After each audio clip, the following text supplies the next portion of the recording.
اپنی بربادی کی ہر تدبیر کر لیتے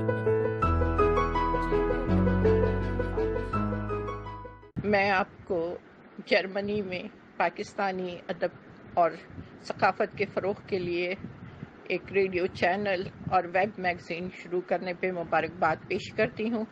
جرمنی اور علامہ اقبال کا گہرا تعلق ہے کی برسی ہے، اس حوالے سے میں اپنی کچھ تحریر ارسال کر رہی ہوں آپ کے ریڈیو چینل۔ علامہ اقبال کو خراج عقیدت پیش کرتے ہوئے آج میں علامہ کے تصور فن پر گفتگو کروں گی، اور یہ گفتگو بھی ایک بہت بڑے دانشور اور اقبال کی فارسی شاعری کے مدح ڈاکٹر علی شریعتی کے مقالے ہنر نجات دہندہ کے انتظار میں کے حوالے سے۔ اس مقالے میں انہوں نے فن کو صلاحیت تخلیق کا اظہار قرار دیا ہے، اور اس کا اصل ہدف انسانیت کی تخلیق و تعمیر بتائی ہے۔ وہ لکھتے ہیں کہ فن کا دائرہ صرف مادیت کی سطح تک محدود نہیں، بلکہ فن کی ذمہ داری مادیت کی سطح سے بلند اور ماورا ہے۔ یہ 100% انسانی ذمہ داری ہے۔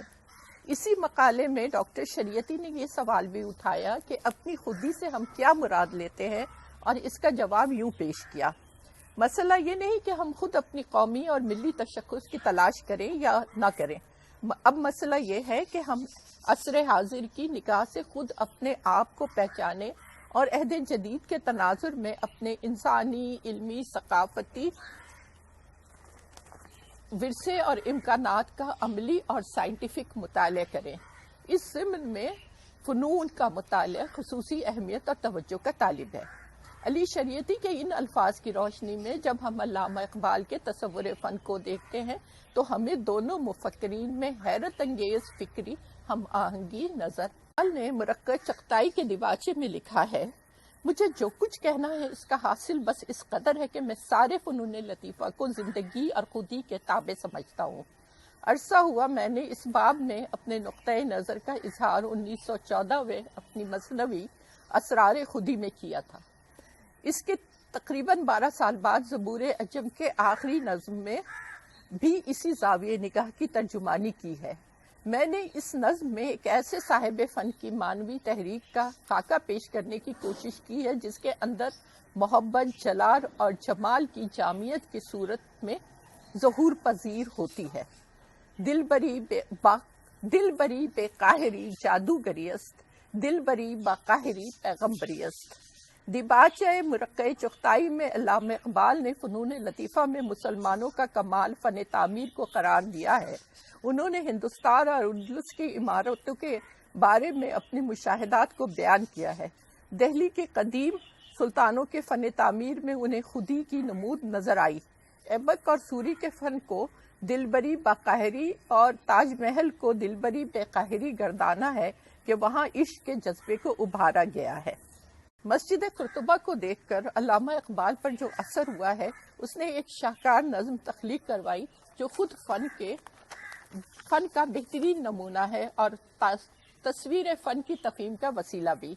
اس نظم میں ان کا یہ خیال نمایاں ہے کہ زندگی کو ثبات اور عشق کو دوام انسان کے اس عمل سے مل سکتی ہے جو انسانیت کی معراج کو ظاہر کرتا ہو، اور یہ مظہر فنون میں تخلیق پاتا ہے۔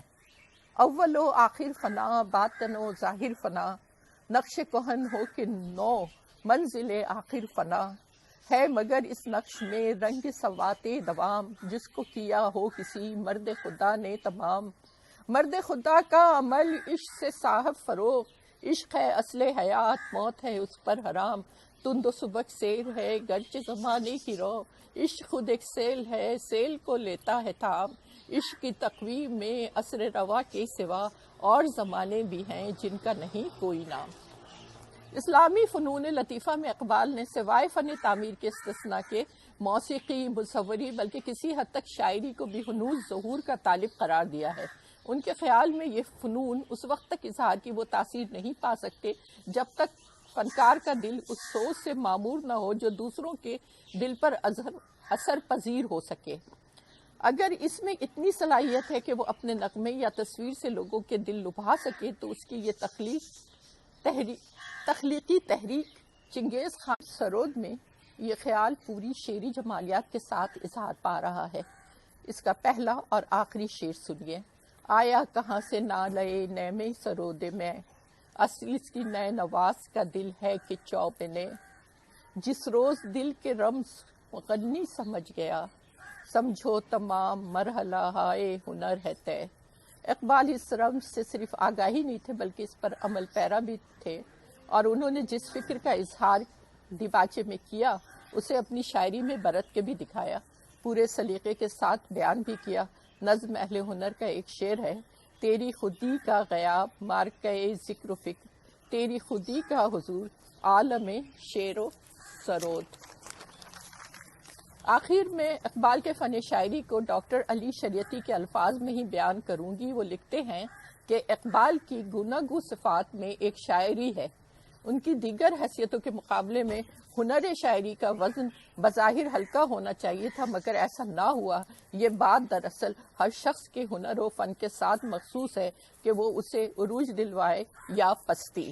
ڈاکٹر علی شریعتی جو فن کے لیے مسیحا کی تلاش میں تھے، شاید انہیں اس تلاش میں اقبال اپنے سب سے بڑے معاون نظر آئے ہیں۔